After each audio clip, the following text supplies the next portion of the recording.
আসসালামু আলাইকুম, সবাই কেমন আছেন? আশা করি ভালো আছেন।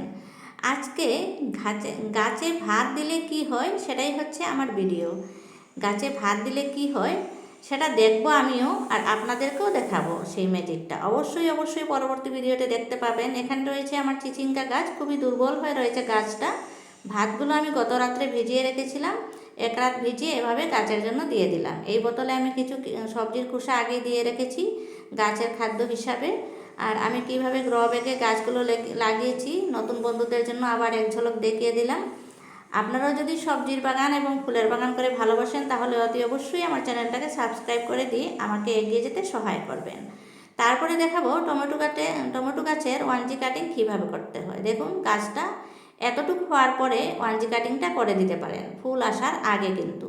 তাই আমার কাছে দুটো ছোটো ছোটো টমেটো গাছ রয়েছে, দুটোকে আজকে 1G কাটিং করে দিব। দেখুন, এইভাবে করে কেটে দিলাম। দুটো গাছকে আজকে কাটিং করে আপনাদের সাথে ভিডিও শেয়ার করলাম। খুব ছোট্ট করে ভিডিওটা প্রস্তুত করে নিয়ে এসেছি। পছন্দ হলে অবশ্যই একটা লাইক দেবেন। এই যে দেখুন আরেকটা গাছ, এটাকেও কাটিং করে দেব। পরবর্তী ভিডিওতে আমি টমেটো গাছের যত্ন, খাওয়া সম্পর্কে আপনাদের সাথে ডিসকাস করব। হয়ে গেল দুটাই কাটিং। সবাই ভালো থাকুন। Happy gardening.